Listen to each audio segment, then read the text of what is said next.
Welcome back. Let's talk a little bit about the final camera that I was leaving for the last.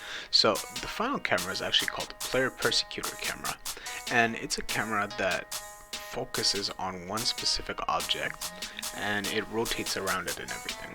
So if we look at it through what they gave us in Unigine, it kind of makes sense, but let's actually play with it so we can understand a little bit about it. So we go to create, right click, and camera, and then we click Persecutor. And we just place it anywhere on the world, and we'll notice that Persecutor has a Persecutor and a target.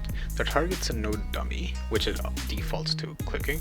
We just delete that and we go back to the Player Persecutor. Before we do anything, let's first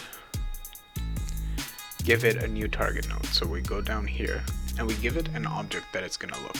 My object, or my character, dude, is called ch36. So he's gonna, now the camera's gonna point at the guy. So what we're gonna do is make the camera 0 by 0 by 0. And, oh, there it is. Okay. Now we're just gonna right click and go to the correct camera, which is the Persecutor, and we get a little close. And then let's talk about what the camera does. So first things first, everyone knows it follows the camera. Persecutor means it's continually just focusing on that object. So making a main player makes it a main player. All the main stuff is there.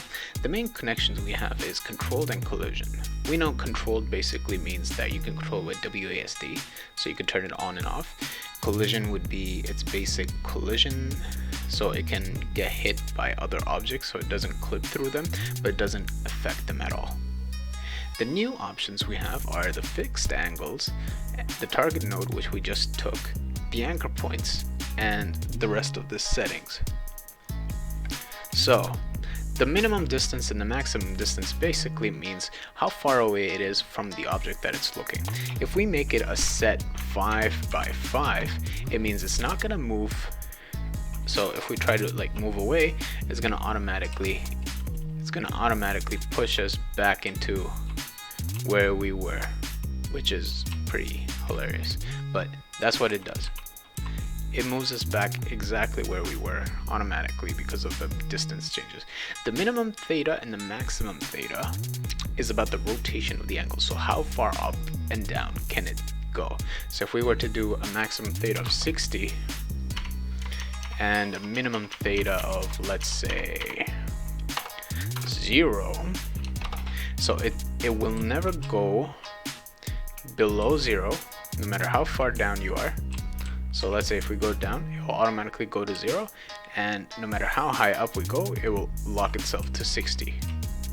So that's the limits of the theta angles. The minimum is the lowest it goes down, and the maximum is the highest it goes up. Normally it's at minus 89.9 and 89.9, meaning it does a full degree of rotation. And once it goes across, it's just gonna flip over. The last one is the anchor point. So if we go back to the picture itself, the anchor is the dot in the middle. So in our case, if we were to click on the object we're following, think of, whoopsies, let's just move the camera back here and go to the editor camera. And now let's just click both of them. Now this. Now when we click both of them, you'll notice that the thing is facing the object, and the middle of the object is where the anchor is. So it's right there. So if we were to, let's move the anchor a little bit different, we're facing Y. So if we were to move it a little bit there or there, the anchor is moving in the X direction of the object itself. So let me just check here. So it will be moving to the X, the Y, and the Z.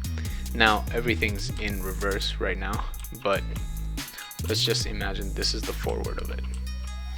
So if we had the object moving it to the side, the anchor is automatically somewhere here or somewhere here. If we make it negative, it moves to that side. and then the Y would be forward and backwards, and then the Z would be how far up and how far down it is from the object itself. Now the reason why it's doing it in reverse is because of how we're looking at the object. Literally, for the anchor points, I would never touch them because it does get confusing, especially when you move around in game view and then you want to reset these or fix them. It'll just get really confusing. So I think the best option would always be keeping the anchor points exactly 0 and choosing a specific minimum and max distance. So something like, let's say minimum distance 5, max distance like 7, just a little bit of difference. And then when we go into the Persecutor, it just chooses this much, and if it's too much, it'll just fit it within this rule. And then you could just like code how far the distance is. That's it for this Persecutor. Personally speaking, I will not use it. I don't think it's that easy to be used. Of course, it's a really good camera, don't get me wrong, especially for basics, but personally speaking, for games, I think it's a bit too much. I'd rather use the spectator and edit it however I like.